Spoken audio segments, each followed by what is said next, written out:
मध्य प्रदेश में चुनावी मुकाबला अब बहुत दिलचस्प मोड़ पर दिखाई दे रहा है। आरोप प्रत्यारोप का भी दौर चालू है। राज्य में कांग्रेस और बीजेपी के दिग्गजों की सभाएं भी तेज हो गई हैं। इसी कड़ी में बीजेपी को राज्य में बड़ा झटका लगा है। बीजेपी के पूर्व नेता ने बीजेपी की हार के लिए बड़ी रणनीति बनाई है। तो कौन है बीजेपी का वो नेता जिसने बना दी है बीजेपी की हार की रणनीति? देखते हैं इस रिपोर्ट में। चंबल सहित प्रदेश भर में दबदबा रखने वाले दस्यु सम्राट मलखान सिंह अब चंबल के चुनाव में एक्टिव हो चुके हैं। राजनीति में एंट्री के बाद दद्दा मलखान अब तक बीजेपी के लिए वोट मांगते थे, लेकिन पार्टी से बगावत कर कांग्रेस में शामिल हो गए और अब चंबल विधानसभा से कांग्रेस के लिए प्रचार कर रहे हैं। आपको बता दें कि इन दिनों विधानसभा चुनाव में सबकी निगाहें चंबल पर टिकी है, क्योंकि ये क्षेत्र बागियों के लिए बदनाम है।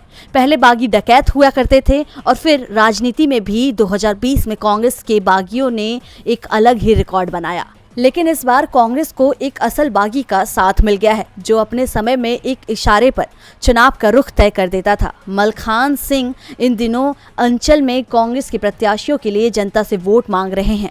बीजेपी से कांग्रेस में शामिल हुए मलखान सिंह का बीजेपी के लिए गुस्सा उनकी बातों से साफ नजर आ रहा है। दद्दा मलखान सिंह भिंड की मेहगांव विधानसभा में कांग्रेस प्रत्याशी राहुल सिंह भदौरिया के समर्थन में प्रचार करने पहुंचे थे। इस दौरान उन्होंने मीडिया से भी चर्चा की। उन्होंने इस बार चुनाव के रुख में कांग्रेस की एक बार फिर सरकार बनने और कमलनाथ के मुख्यमंत्री बनने का दावा किया। चर्चा के दौरान मलखान सिंह बीजेपी पर भी जमकर भड़के। उन्होंने कहा कि बीजेपी एक बेईमान पार्टी है, भ्रष्टाचारी दल है, ये गरीबों की पार्टी नहीं है। जिन बीजेपी नेताओं को दिल्ली में किसी से मिलने का वक्त नहीं मिलता था, वो आज गांव-गांव चक्कर लगा रहे हैं।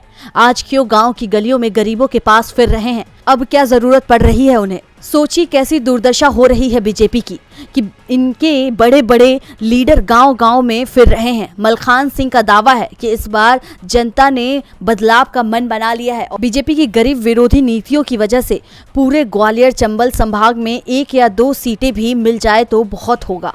इस बार जनता कांग्रेस के साथ है और प्रदेश में कांग्रेस की सरकार बनेगी। गौरतलब है कि पूर्व दस्यु मलखान सिंह ने 80 के दशक में सरेंडर कर दिया था और सजा काटकर बाहर आने के बाद राजनीति में एंट्री कर ली थी। वे लंबे समय तक बीजेपी से जुड़े रहे, लेकिन हाल ही में कुछ महीने पहले वे डॉक्टर गोविंद सिंह के कहने पर बीजेपी छोड़कर कांग्रेस में शामिल हुए थे, जिसके बाद से ही वे राज्य में बीजेपी को हराने की रणनीति बना रहे हैं।